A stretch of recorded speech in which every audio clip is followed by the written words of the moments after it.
ಅಭಿನಂದನ್ ತನ್ನ ತಾಯಿ ರಾಜೇಶ್ವರಿ ಜೊತೆ ತನ್ವಿಯ ಮನೆಗೆ ಹೋಗಿ ಅವಳ ತಾಯಿಯ ಬಳಿ ತನ್ವಿಯನ್ನು ಮದುವೆ ಆಗುವೆ, ಹೆಣ್ಣು ಕೊಡ್ತೀರಾ ಎಂದು ಕೇಳಿದನು.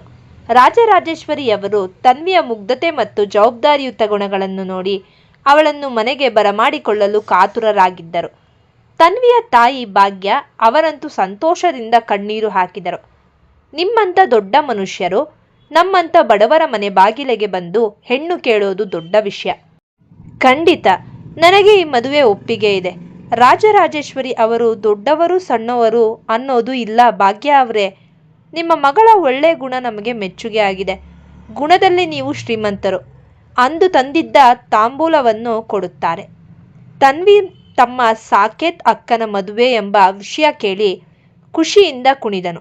ತನ್ವಿ ಅಭಿನಂದನ್ ಇಬ್ಬರು ಹಿರಿಯರ ಕಾಲಿಗೆ ಬಿದ್ದು ನಮಸ್ಕರಿಸಿದರು. ಅಭಿನಂದನ್ ಕೂಡಲೇ ಋತ್ವಿಗೆ ಕರೆ ಮಾಡಿ, ರಶ್ಮಿ, ನನ್ನ ಬದುಕು ಈಗ ಒಂಟಿ ಅಲ್ಲ. ನನ್ನ ಜೀವನದಲ್ಲಿ ಪ್ರೀತಿ ಚಿಗುರಿದೆ. ತನ್ವಿ ಅಮ್ಮ ಮದುವೆಗೆ ಒಪ್ಪಿದ್ದಾರೆ. ನೀವಿಬ್ಬರು ಮದುವೆಗೆ ಬರಲೇಬೇಕು ಎಂದನು. ಋತ್ವಿ ಅತೀವ ಖುಷಿಪಟ್ಟಳು. ವಿಹಾನ್ ಹತ್ತಿರ ಫೋನ್ ಕೊಟ್ಟು ಸುಪ್ರದಾ ಮದುವೆಗೆ ಬರುವಂತೆ ಹೇಳು ಅಂತ ಸನ್ನೆ ಮಾಡಿದಳು. ವಿಹಾನ್ ಅಭಿನಂದನ್ನನ್ನು ಮದುವೆಗೆ ತಪ್ಪದೆ ಬರಬೇಕು ಎಂದು ಹೇಳಿದನು. ಮದುವೆ ಆತುರದಲ್ಲಿ ಆಗುತ್ತಿರುವ ಕಾರಣ ಸಮಯದ ಅಭಾವ ಇದೆ. ಫೋನಿನಲ್ಲಿ ಮದುವೆಗೆ ಕರೀತಿದ್ದೀನಿ ಅಂತ ತಪ್ಪು ತಿಳಿಯಬೇಡಿ. ನೀವು ನಿಮ್ಮ ಮನೆಯವರು ಹಾಗೂ ತನ್ವಿಯನ್ನು ಕರೆದುಕೊಂಡು ಬನ್ನಿ ಅಂತ ಋತ್ವಿಗೆ ಫೋನ್ ಕೊಟ್ಟನು. ಋತ್ವಿ ಫೋನ್ ತೆಗೆದುಕೊಂಡು ಅಭಿನಂದನ್ ಅವರೇ, ಅಮ್ಮ ತನ್ವಿ ಮತ್ತು ಚೇತನ ಎಲ್ಲರನ್ನೂ ಕರೆದುಕೊಂಡು ಬರಬೇಕು, ಮಿಸ್ ಮಾಡೋ ಹಾಗಿಲ್ಲ ಎಂದು ಹೇಳಿ ಕಾಲ್ ಕಟ್ ಮಾಡಿದಳು. ಅತ್ತ ಬೆಂಗಳೂರಿನ ಆಸ್ಪತ್ರೆಯಲ್ಲಿ ಆರವ್ ತನ್ನ ಕ್ಯಾಬಿನ್ನಲ್ಲಿ ಕುಳಿತು ರೋಗಿಗಳ ಬಗ್ಗೆ ಯೋಚಿಸುವ ಬದಲು ದಿಯಾಳ ಬಗ್ಗೆಯೇ ಯೋಚಿಸುತ್ತಿದ್ದನು. ಅವಳು ಮತ್ತೆ ಬಂದಿದ್ದರೆ ಎಷ್ಟು ಚೆನ್ನಾಗಿರ್ತಿತ್ತು ಎಂದು ಕನಸು ಕಾಣುತ್ತಿದ್ದಾಗ ಇದ್ದಕ್ಕಿದ್ದಂತೆ ಅವನ ಕ್ಯಾಬಿನ್ ಬಾಗಿಲು ತಟ್ಟಿತು. ಒಳಗಡೆ ಬಂದ ದಿಯಾಳನ್ನು ನೋಡಿ ಆರವ್ಗೆ ಕನಸೋ ನನಸೋ ತಿಳಿಯಲಿಲ್ಲ. Aarav, what a surprise Diya, ನೀವಿಲ್ಲಿ? ಮತ್ತೆ ಕಾಲಿಗೆ ಏನಾದರೂ ತೊಂದರೆಯಾಯಿತಾ ಎಂದು ಆತಂಕದಿಂದ ಕೇಳಿದನು. ದಿಯಾ, ಇಲ್ಲ ಸರ್, ನನ್ನ ಫ್ರೆಂಡ್ಗೆ ಸ್ವಲ್ಪ ಹುಷಾರಿರಲಿಲ್ಲ, ಅದಕ್ಕೆ ಈ ಹಾಸ್ಪಿಟಲ್ಗೆ ಕರೆದುಕೊಂಡು ಬಂದಿದ್ದೆ. ಅವಳು ಟ್ರೀಟ್ಮೆಂಟ್ ತೆಗೆದುಕೊಳ್ಳುತ್ತಿದ್ದಾಳೆ. ಒಂದು 10 ನಿಮಿಷ ಆಗ್ಬೋದು. ಹಾಗೆಯೇ ನೀವು ಇಲ್ಲೇ ಇದ್ದೀರಿ ಅಂತ ನಿಮ್ಮನ್ನು ಮಾತನಾಡಿಸೋಣ ಅಂತ ಬಂದೆ. ದಿಯಾಳ ಮಾತು ಕೇಳಿ ಆರವ್ಗೆ ಮನಸ್ಸಿಗೆ ಸಖತ್ ಖುಷಿ ಆಯಿತು. ಆರವ್, ಹೌದಾ, ಹಾಗಾದರೆ ನಿಮ್ಮ ಫ್ರೆಂಡ್ ಎಲ್ಲಿದ್ದಾರೆ ಈಗ? ಇನ್ನು 10 ನಿಮಿಷ ಆಗ್ಬಹುದು ಅಂತ ಹೇಳಿದ್ರಿ. ಹಾಗಾದರೆ ಬನ್ನಿ, ಇಲ್ಲಿಯೇ ಕಾಫಿ ಕುಡಿದು ಬರೋಣ ಎಂದು ಅವಳನ್ನು ಹಾಸ್ಪಿಟಲ್ನ ಕ್ಯಾಂಟೀನ್ಗೆ ಕರೆದುಕೊಂಡು ಹೋದನು. ಇಬ್ಬರು ಎದುರು ಬದುರು ಕುಳಿತು ಕಾಫಿ ಕುಡಿಯುತ್ತಾ ಮಾತಿಲ್ಲದೆ ಪರಸ್ಪರ ಕಣ್ಣುಗಳಲ್ಲೇ ತಮ್ಮ ಭಾವನೆಗಳನ್ನು ವಿನಿಮಯ ಮಾಡಿಕೊಳ್ಳುತ್ತಿದ್ದರು. ಅವರ ಮೌನವನ್ನು ಮುರಿಯುವಂತೆ ದಿಯಾಳ ಫ್ರೆಂಡ್ನಿಂದ ಫೋನ್ ಬಂತು. ದಿಯಾ, ಎಲ್ಲಿ ಹೋದೆ? ಬಾ, ಟೈಮ್ ಆಯಿತು. ದಿಯಾ, ಓ ಆಯ್ತಾ, ಚೆಕಪ್ ಆಯ್ತಾ? ಬಂದೆ ಎಂದು ಫೋನಿನಲ್ಲಿ ಹೇಳಿ ಆರವ್ಗೆ ಮತ್ತೆ ಸಿಗೋಣ ಸರ್ ಎಂದು ಬಾಯ್ ಹೇಳಿ ಹೊರಟು ಹೋದಳು. ಆರವ್ಗೆ ಆ ಕ್ಷಣ ಒಂದು ಸುಂದರ ನೆನಪಾಗಿ ಮನಸ್ಸಿನಲ್ಲಿ ಉಳಿಯಿತು. ಮದುವೆಯ ದಿನ ಬಂದೇ ಬಿಡ್ತು. ಗೌರವ್ ಮತ್ತು ಸುಪ್ರದಾ ಮದುವೆಯ ಸಂಭ್ರಮ ಮುಗಿಲು ಮುಟ್ಟಿದೆ. ಇಡೀ ರಾಯ್ ಮತ್ತು ಗೌರವ್ ಕುಟುಂಬ ಸಡಗರದಲ್ಲಿದೆ. ಹೈದರಾಬಾದ್ನಿಂದ ಅಭಿನಂದನ್ ಮತ್ತು ತನ್ವಿ ಕೂಡ ಆಗಮಿಸಿದ್ದಾರೆ. ಇತ್ತ ದಿಯಾ ಅಂದು ಆರವ್ ಆರಿಸಿಕೊಟ್ಟ ಅದೇ ಆಕಾಶ ನೀಲಿ ಸೀರೆಯನ್ನು ತೊಟ್ಟು ದೇವತೆ ಅಂತ ಕಂಗೊಳಿಸುತ್ತಿದ್ದರು. ಆರವ್ ಬಿಳಿ ಬಣ್ಣದ ರೇಷ್ಮೆ ಶರ್ಟ್ನಲ್ಲಿ ಒಬ್ಬ ರಾಜಕುಮಾರನಂತೆ ಕಾಣುತ್ತಿದ್ದನು. ಮದುವೆಯ ಸಂಗೀತ ಕಾರ್ಯಕ್ರಮದಲ್ಲಿ ಎಲ್ಲರೂ ಡ್ಯಾನ್ಸ್ ಮಾಡುತ್ತಿದ್ದರು. ವಿಹಾನ್ ಮತ್ತು ಋತ್ವಿ ರೊಮ್ಯಾಂಟಿಕ್ ಆಗಿ ಹೆಜ್ಜೆ ಹಾಕಿದರು. ತನ್ವಿ ತನ್ನ ತುಂಟಾಟದಿಂದ ಎಲ್ಲರನ್ನೂ ನಗೆಗಡಲಲ್ಲಿ ತೇಲಿಸಿದಳು.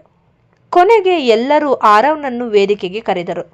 ಆರವ್, ನಾನು ಒಬ್ಬನೇ ಡ್ಯಾನ್ಸ್ ಮಾಡಲ್ಲ, ನನ್ನ ಜೊತೆ ದಿಯಾ ಕೂಡ ಇರಬೇಕು ಎಂದು ಎಲ್ಲರ ಮುಂದೆ ಬಹಿರಂಗವಾಗಿ ದಿಯಾಳ ಕೈ ಹಿಡಿದನು. ಇಡೀ ಸಭೆ ಒಂದು ಕ್ಷಣ ಸ್ತಬ್ಧವಾಯಿತು. ದಿಯಾ ನಾಚಿಕೆಯಿಂದ ಕೆಂಪಾದಳು. ಇಬ್ಬರು ನೀನೇ ನೀನೇ ಹಾಡಿಗೆ ಸುಂದರವಾಗಿ ಹೆಜ್ಜೆ ಹಾಕಿದರು. ಆ ನೃತ್ಯದಲ್ಲಿ ಅವರ ಪ್ರೀತಿ ಜಗತ್ತಿಗೆ ಸಾರಿದಂತಿತ್ತು.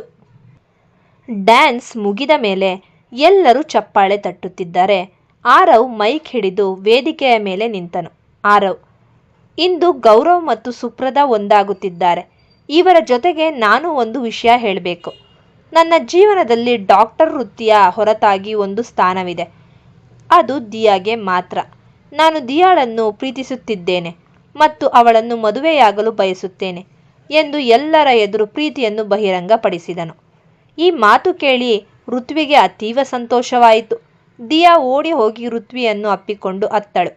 ಪದ್ಮಜ ಹಾಗೂ ರಮೇಶ್ ಅವರಿಗೂ ಆರವ್ನಂಥ ಹುಡುಗ ನಮ್ಮ ದಿಯಾಗೆ ಸಿಗುತ್ತಿರುವುದು ಅವರಿಗೂ ಖುಷಿಯಾಯಿತು. ವಿಹಾನ್: ನನ್ನ ಅಣ್ಣ ಇಷ್ಟು ಫಾಸ್ಟಾಗಿ ಈ ನಿರ್ಧಾರ ತಗೊಳ್ತಾನೆ ಅಂದ್ಕೊಂಡಿರಲಿಲ್ಲ. ಈಗ ದಿಯಾ ನಮ್ಮ ಮನೆಯ ದೊಡ್ಡ ಸೊಸೆ ಅನ್ನೋದು ಕನ್ಫರ್ಮ್ ಆಯಿತು ಎಂದು ತಮಾಷೆ ಮಾಡಿದನು. ಅಭಿನಂದನ್ ಮತ್ತು ತನ್ವಿ ಕೂಡ ಇಬ್ಬರಿಗೂ ವಿಶ್ ಮಾಡಿ ಸಂಭ್ರಮಿಸಿದರು. ಎಲ್ಲರೂ ಸಂತೋಷವಾಗಿರುವಾಗಲೇ ಜೈಲಿನಿಂದ ಪೆರೋಲ್ ಮೇಲೆ ಬಂದಿದ್ದ ಶೀಲಾ ದೂರದಲ್ಲಿ ನಿಂತು ಉರಿಯುವ ಕಣ್ಣಿನಿಂದ ಇದನ್ನು ನೋಡುತ್ತಿದ್ದಳು. ದಿಯಾ ರಾಯ್ ಮನೆಗೆ ಸೊಸೆಯಾಗಿ ಬರೋದನ್ನು ನಾನು ತಡೆದೇ ತೀರ್ತೀನಿ ಎಂದು ಮನಸ್ಸಿನಲ್ಲೇ ಕುತಂತ್ರ ಹೂಡಿದಳು. ಶೀಲಾ ಕೈಯಲ್ಲಿ ಒಂದು ಸಣ್ಣ ಬಾಟಲಿ ಇತ್ತು. ಅದರಲ್ಲಿ ಏನಿದೆ ಎಂಬುದು ಯಾರಿಗೂ ತಿಳಿದಿರಲಿಲ್ಲ. ಮದುವೆ ಮಂಟಪದಲ್ಲಿ ಮಂತ್ರಘೋಷಗಳು ಮೊಳಗುತ್ತಿದ್ದವು. ಗೌರವ್ ಸುಪ್ರದಾಳ ಕೊರಳಿಗೆ ತಾಳಿ ಕಟ್ಟಲು ಸಿದ್ಧನಾಗುತ್ತಿದ್ದ ಕ್ಷಣವದು. ಎಲ್ಲರ ಕಣ್ಣುಗಳು ವಧೂವರರ ಮೇಲಿದ್ದಾಗ ಯಾರೂ ಗಮನಿಸದಂತೆ ಓರ್ವ ವೇಟರ್ ವೇಷದಲ್ಲಿ ಶೀಲಾ ಮಂಟಪದ ಹತ್ತಿರ ಬಂದಳು. ಅವಳ ಕೈಯಲ್ಲಿ ಮಾಮೂಲಿ ಹಣ್ಣಿನ ರಸದ ಲೋಟವಿರಲಿಲ್ಲ. ಬದಲಾಗಿ ಮಸಿ ಮತ್ತು ಆಸಿಡ್ ಬೆರೆತ ದ್ರಾವಣವಿತ್ತು. ಅವಳ ಗುರಿ ಮದುವೆಯಲ್ಲ, ಬದಲಾಗಿ ಆರವ್ನ ಪ್ರೀತಿಯಾದ ದಿಯಾ. ಗೌರವ್ ತಾಳಿ ಎತ್ತುತ್ತಿದ್ದಂತೆ ಶೀಲಾ ಇವತ್ತು ಈ ಸಂಭ್ರಮ ನಡೆಯಲ್ಲ ಎಂದು ಕೂಗುತ್ತಾ ದಿಯಾಳ ಮುಖದ ಮೇಲೆ ಆ ದ್ರಾವಣ ಎರಚಲು ಮುಂದಾದಳು. ಅವಳು ದಿಯಾಳತ್ತ ಧಾವಿಸುತ್ತಿದ್ದ ವೇಗ ಕಂಡು ಮದುವೆಗೆ ಬಂದಿದ್ದವರೆಲ್ಲ ಗಾಬರಿಯಿಂದ ಕಿರುಚಿದರು. ದಿಯಾ ಭಯದಿಂದ ಕಣ್ಣು ಮುಚ್ಚಿಕೊಂಡಳು. ದೂರದಲ್ಲಿ ನಿಂತಿದ್ದ ಆರವ್ ತನ್ನ ಸಮಯ ಪ್ರಜ್ಞೆಯಿಂದ ತಕ್ಷಣವೇ ಕಾರ್ಯಪ್ರವೃತ್ತನಾದನು. ಶೀಲಾ ದಿಯಾಳ ಹತ್ತಿರ ತಲುಪುವ ಮೊದಲೇ ಆರವ್ ಮಿಂಚಿನ ವೇಗದಲ್ಲಿ ಅಡ್ಡ ಬಂದು ದಿಯಾಳನ್ನು ತನ್ನ ತೋಳುಗಳಲ್ಲಿ ಸುತ್ತುವರಿದು ಪಕ್ಕಕ್ಕೆ ಎಳೆದನು. ಶೀಲಾ ಎಸೆದ ದ್ರಾವಣ ದಿಯಾಳ ಮೇಲಲ್ಲ, ಬದಲಾಗಿ ಪಕ್ಕದಲ್ಲಿದ್ದ ಹೂವಿನ ಕುಂಡದ ಮೇಲೆ ಬಿತ್ತು. ಶೀಲಾ ಮತ್ತೊಮ್ಮೆ ದಿಯಾಳ ಮೇಲೆ ಹಲ್ಲೆ ಮಾಡಲು ಮುಂದಾದಾಗ ಆರವ್ ಅವಳ ಕೈಯನ್ನು ಬಲವಾಗಿ ಹಿಡಿದು ಹಿಂದಕ್ಕೆ ತಳ್ಳಿದನು. ಅಷ್ಟರಲ್ಲಿ ವಿಹಾನ್ ಮತ್ತು ಪೊಲೀಸರು ಶೀಲಾಳನ್ನು ಸುತ್ತುವರಿದರು. ಆರವ್: ಶೀಲಾ, ನಿನ್ನ ಸೇಡು ನಿನ್ನನ್ನು ಕುರುಡು ಮಾಡಿದೆ. ಆದರೆ ನೆನಪಿಡು, ವೈದ್ಯನಾಗಿ ನಾನು ಜೀವ ಉಳಿಸಬಲ್ಲೆ, ಆದರೆ ಪ್ರೇಮಿಯಾಗಿ ನನ್ನವಳನ್ನು ರಕ್ಷಿಸಲು ಯಾರನ್ನು ಬೇಕಾದರೂ ಎದುರಿಸಬಲ್ಲೆ. ಪೊಲೀಸರು ಶೀಲಾಳನ್ನು ಎಳೆದುಕೊಂಡು ಹೋದರು. ಮಂಟಪದಲ್ಲಿದ್ದ ಆತಂಕ ದೂರವಾಯಿತು. ಗೌರವ್ ಎಲ್ಲರ ಸಮ್ಮುಖದಲ್ಲಿ ಸುಪ್ರದಾಳ ಕೊರಳಿಗೆ ತಾಳಿ ಕಟ್ಟಿದನು. ಮದುವೆ ಮಂಟಪದಲ್ಲೇ ಅಕ್ಷತೆ ಬೀಳುವಾಗ ಆರವ್ ದಿಯಾಳ ಕೈ ಹಿಡಿದು ಅವಳ ನಡುಗುತ್ತಿದ್ದ ಕೈಗಳನ್ನು ಸಮಾಧಾನ ಪಡಿಸಿದನು. ಋತ್ವಿ ಓಡಿ ಬಂದು ಅಕ್ಕ ದಿಯಾಳನ್ನು ಅಪ್ಪಿಕೊಂಡಳು. ಗೌರವ್, ವಿಹಾನ್ ಹಾಗೆ ಋತ್ವಿ ಫ್ಯಾಮಿಲಿಗೆ ತನ್ನ ತಂಗಿ ಮಾಡಿದ ನೀಚ ಕೆಲಸಕ್ಕೆ ಕ್ಷಮೆಯಾಚಿಸಿದನು. ಆದರೆ ಅವನ ಮನಸ್ಸಲ್ಲಿ ಬೇರೇನೋ ಓಡುತ್ತಿತ್ತು. ಶೀಲಾಳ ಈ ಕೃತ್ಯದಿಂದ ದಿಯಾ ಮತ್ತು ಆರವ್ ನಡುವಿನ ಪ್ರೀತಿ ಇನ್ನೂ ಗಟ್ಟಿಯಾಯಿತು. ರಾಯ್ ಕುಟುಂಬದ ಹಿರಿಯರು ಆರವ್ ಮತ್ತು ದಿಯಾ ಮದುವೆಯನ್ನು ಕೂಡ ಅತಿ ಶೀಘ್ರದಲ್ಲೇ ನಡೆಸುವುದಾಗಿ ಮಾತು ಕೊಟ್ಟರು. ಅಂದು ಮದುವೆ ಮನೆಯಲ್ಲಿ ದ್ವೇಷ ಸೋತು ಪ್ರೀತಿ ಮತ್ತು ಧೈರ್ಯ ಜಯಿಸಿತು. ಮದುವೆಯ ಸಂಭ್ರಮ ಮುಗೀತು. ಸುಪ್ರದ ತನ್ನ ಅತ್ತೆ ಮನೆಗೆ ಹೊರಡುವ ಸಮಯ ಬಂದಿತು. ಅಳು ನಗು ಬೆರೆತ ಮುಖದೊಂದಿಗೆ ಸುಪ್ರದ ಮೊದಲು ತನ್ನ ದೊಡ್ಡಣ್ಣ ಆರವ್ ಹತ್ತಿರ ಬಂದಳು. ಅಣ್ಣ, ಅಪ್ಪ ಅಮ್ಮನನ್ನ ನೀನೇ ಚೆನ್ನಾಗಿ ನೋಡ್ಕೋಬೇಕು ಎಂದು ಪ್ರೀತಿಯಿಂದ ಅಪ್ಪಿಕೊಂಡು ಹಗ್ ಮಾಡಿದಳು. ನಂತರ ವಿಹಾನ್ ಬಳಿ ಬಂದವಳೆ ಭಾವುಕಳಾದಳು. ಅಣ್ಣ, ಚಿಕ್ಕಂದಿನಿಂದಲೂ ನೀನು ನನ್ನ ಪ್ರತಿ ಹಠಕ್ಕೂ ಬೆನ್ನೆಲುಬಾಗಿ ನಿಂತಿದ್ದೆ. ನಿನ್ನಂಥ ಅಣ್ಣನನ್ನು ಪಡೆಯಲು ನಾನು ಪುಣ್ಯವಂತೆ ಎಂದು ಅವನನ್ನು ತಬ್ಬಿಕೊಂಡಳು. ಅಣ್ಣ ತಂಗಿಯ ಈ ಬಾಂಧವ್ಯ ಕಂಡು ಅಲ್ಲಿ ನೆರೆದಿದ್ದವರ ಕಣ್ಗಾಲಿಗಳಲ್ಲಿ ಒದ್ದೆಯಾದವು. ಸುಪ್ರದ ಮೆಲ್ಲನೆ ವಿಹಾನ್ ಪಕ್ಕದಲ್ಲಿದ್ದ ಋತ್ವಿ ಹತ್ತಿರ ಬಂದು ಮೊದಲ ಬಾರಿಗೆ ಅತ್ಯಂತ ಗೌರವದಿಂದ ಅತ್ತಿಗೆ ಎಂದು ಕರೆದಳು. ಆ ಒಂದು ಪದ ಋತ್ವಿಯ ಕಿವಿಗೆ ಜೇನಿನಂತೆ ಸುರಿಯಿತು. ಸುಪ್ರದ ಕಣ್ಣೀರು ಹಾಕುತ್ತಾ, ದಯವಿಟ್ಟು ನನ್ನನ್ನು ಕ್ಷಮಿಸಿ ಅತ್ತಿಗೆ. ಇಷ್ಟು ದಿನ ನಿಮ್ಮ ಒಳ್ಳೆಯತನ ಅರ್ಥ ಮಾಡಿಕೊಳ್ಳದೆ ನಿಮ್ಮನ್ನು ಕೆಟ್ಟದಾಗಿ ನಡೆಸಿಕೊಂಡೆ. ಇನ್ಮೇಲೆ ನೀವು ನನಗೆ ಕೇವಲ ಅತ್ತಿಗೆ ಅಲ್ಲ, ಎರಡನೇ ತಾಯಿ ಎಂದು ಋತ್ವಿಯನ್ನು ಗಟ್ಟಿಯಾಗಿ ಅಪ್ಪಿಕೊಂಡಳು. ಶೈಲಜಾ, ರಾಜಶೇಖರ್, ಪದ್ಮಜ ಮತ್ತು ರಮೇಶ್ ಎಲ್ಲರಿಗೂ ಸುಪ್ರದಾಳಲ್ಲಿ ಆದ ಈ ಬದಲಾವಣೆ ಕಂಡು ಅತೀವ ಸಂತೋಷವಾಯಿತು. ಮನೆ ಮಗಳು ಜವಾಬ್ದಾರಿಯುತವಾಗಿ ಮತ್ತೊಂದು ಮನೆಗೆ ಹೆಜ್ಜೆ ಇಡುತ್ತಿರುವುದು ಎಲ್ಲರಿಗೂ ನೆಮ್ಮದಿ ತಂದಿತ್ತು. ಎಲ್ಲರೂ ಸುಪ್ರದಾಳ ಬೀಳ್ಕೊಡುಗೆಯ ಸಂಭ್ರಮ ಮತ್ತು ಭಾವುಕತೆಯಲ್ಲಿ ಮುಳುಗಿದ್ದಾಗ ವರನ ಸ್ಥಾನದಲ್ಲಿ ಕುಳಿತಿದ್ದ ಗೌರವ್ ಮಾತ್ರ ವಿಚಿತ್ರವಾಗಿ ವರ್ತಿಸುತ್ತಿದ್ದನು. ಹೊರನೋಟಕ್ಕೆ ನಗುತ್ತಿದ್ದರೂ ಅವನ ಮನಸ್ಸಿನೊಳಗೆ ದ್ವೇಷದ ಜ್ವಾಲೆ ಉರಿಯುತ್ತಿತ್ತು. ಸಂತೋಷವಾಗಿರುವ ವಿಹಾನ್ ಮತ್ತು ಋತ್ವಿಯನ್ನು ನೋಡಿ ಗೌರವ್ ಮನಸ್ಸಿನಲ್ಲೇ ಅಂದುಕೊಂಡನು, ನಗಾಡಿ, ಎಲ್ಲರೂ ಮನಸ್ಸಾರೆ ನಗಾಡಿ. ನಿಮ್ಮ ಈ ಸಂತೋಷ, ಈ ನಗು ಕೇವಲ ಕೆಲವೇ ದಿನಗಳು ಮಾತ್ರ. ನನ್ನ ತಂಗಿ ಶೀಲಾ ಜೈಲಿನಲ್ಲೇ ಕೊಳೆಯುವಂತೆ ಮಾಡಿದ ನಿಮ್ಮನ್ನು ನಾನು ಸುಮ್ಮನೆ ಬಿಡುವುದಿಲ್ಲ. ರಾಯ್ ಕುಟುಂಬದ ನಿಜವಾದ ಅಟ್ಟಹಾಸ ಇನ್ನು ಮುಂದೆ ಶುರುವಾಗಲಿದೆ. ಗೌರವ್ಗೆ ತಂಗಿ ಶೀಲಾಳ ವಿಹಾನ್ ಮೇಲಿನ ಪ್ರೀತಿ ಮೊದಲೇ ತಿಳಿದಿತ್ತು. ಹಿಂದೆ ಋತ್ವಿ ಆಫೀಸ್ಗೆ ಬಂದು ಶೀಲಾಳನ್ನು ಎದುರು ಹಾಕಿಕೊಂಡಾಗ ಗೌರವ್ ಅಲ್ಲಿಗೆ ಬಂದು ಶೀಲಾಳಿಗೆ ಬೈಯುವಂತೆ ನಾಟಕವಾಡಿದ್ದು ಕೇವಲ ಋತ್ವಿಯ ನಂಬಿಕೆ ಗಳಿಸಲು ಮಾತ್ರ. ಶೀಲಾಗೆ ಅವನು ಮೊದಲೇ ಭರವಸೆ ನೀಡಿದ್ದ, ನಿನಗೆ ವಿಹಾನ್ನನ್ನು ಕೊಡಿಸುವುದು ನನ್ನ ಜವಾಬ್ದಾರಿ, ಸ್ವಲ್ಪ ತಾಳ್ಮೆಯಿಂದ ಇರು. ಆದರೆ ಶೀಲಾ ಆತುರಪಟ್ಟು ಹೈದರಾಬಾದ್ನಲ್ಲಿ ಋತ್ವಿಯ ಮೇಲೆ ಅಟ್ಯಾಕ್ ಮಾಡಿ ಎಲ್ಲವನ್ನೂ ಕೆಡಿಸಿಕೊಂಡಿದ್ದಳು. ಶೀಲಾ ಪೆರೋಲ್ ಮೇಲೆ ಬಂದು ಮದುವೆ ಮಂಟಪದಲ್ಲಿ ರಂಪಾಟ ಮಾಡುವುದು ಗೌರವ್ಗೆ ತಿಳಿದಿರಲಿಲ್ಲ. ಅವಳು ಮತ್ತೆ ಜೈಲಿಗೆ ಹೋದ ಮೇಲೆ ಗೌರವ್ ಅವಳನ್ನು ಭೇಟಿಯಾಗಲು ಹೋದನು. ಶೀಲಾ ಅಳುತ್ತಾ ತನ್ನ ಸೋಲನ್ನು ಹೇಳಿಕೊಂಡಾಗ ಗೌರವ್ ಗರ್ಜಿಸಿದನು, ಗೌರವ್, ನೀನು ಆತುರಪಟ್ಟು ಎಲ್ಲವನ್ನೂ ಹಾಳು ಮಾಡಿದೆ ಶೀಲಾ.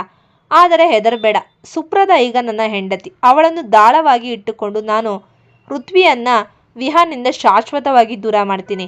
ಸುಪ್ರದಾಳ ಮೂಲಕವೇ ರಾಯ್ ಕುಟುಂಬದಲ್ಲಿ ಬಿರುಕು ಮೂಡಿಸ್ತೇನೆ. ಗೌರವ್ ಸುಪ್ರದಾಳ ಮುಂದೆ ಬಹಳ ಹತ್ತಿರ ಪ್ರೀತಿ ತೋರುತ್ತಿದ್ದರೂ ಅವಳ ನಂಬಿಕೆಯನ್ನು ಬಳಸಿಕೊಂಡು ಋತ್ವಿಯ ವಿರುದ್ಧ ಕಿವಿ ಚುಚ್ಚಲು ಶುರು ಮಾಡಿದನು.